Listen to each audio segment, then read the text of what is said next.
আসসালামু আলাইকুম। আশা করি সবাই ভালো আছেন। আলহামদুলিল্লাহ আপনাদের দোয়ায় আমিও ভালো আছি। বিশেষ কাজে গ্রামে এসে দেখুন রাতের এখন প্রায় ২টা বাজে। ২টা বাজে বের হইলাম শীতের ছোঁয়া পাওয়ার জন্য। সবাই বলতেছে খুব নাকি বাহিরে খুব ঠান্ডা শীত। আমার ঢাকা থাকি যেহেতু শীত অতটা বুঝি না। তার জন্য ভাবলাম যাই শীতের ছোঁয়াটা একটু অনুভব করে আসি বাহিরে থেকে। মা-মেয়ে মিলে ঘোরাফেরা করতাছি দেখুন। আমরা একটা হসপিটালে এসেছি। সেটাও দেখাবো আপনাদের আরেকটা ভিডিওতে। দেখুন আমরা ঘুরতে একটু দূরে চলে যাচ্ছি। অন্ধকারে দেখা যাচ্ছে না। শীতের সময় একটু শীতটাই ভালো লাগে তাই ভাবলাম একটু বের হই। বের হয়ে একটু হাঁটাহাঁটি করতাছি দেখুন। হাঁটাহাঁটি করতেছি আর একটা হসপিটালের পাশে একটা বাড়ি। বাড়িটা দেখতেছি যে সবাই দেখেন কি নিঝুম। কিন্তু আমরা যেহেতু হসপিটালে এসেছি রাতে থাকবো আবার সকালে ভোরবেলা উঠে চলে যাবো তাই ভাবলাম একটু হেঁটে আসি। আমার কাছে তো খুব ভালো লাগতাছে।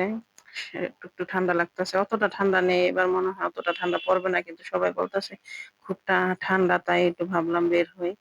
দেখুন এপাশে একটু ঘুরতাছি হসপিটালের কাছেই।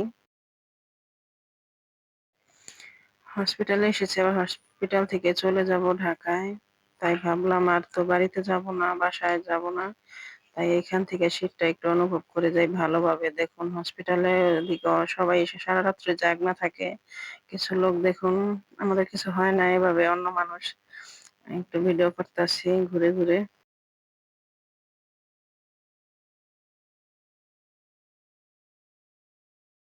দেখেন রাত্রে ২টা বাজে তারপরও রোডে কিছুটা গাড়ি চলতেছে। ওই সামনে থেকে একটা গাড়ি আসতেছে দেখতে পাওয়া যাইতেছে দেখুন। আমার মেয়ে আর আমাদের কাছে কোনো শীতই লাগতেছে না। কিন্তু তাফিয়ার বাবার কাছে অনেক ঠান্ডা লাগতেছে। আমাদের খুব ভালো লাগতেছে ঘুরতে। ভিতরে যেতে মন চাইতেছে না। দেখুন একটা গাড়ি আসতেছে। এখন তাফিয়ার বাবা বলতেছে একটু সাইড হও গাড়ি আসতেছে।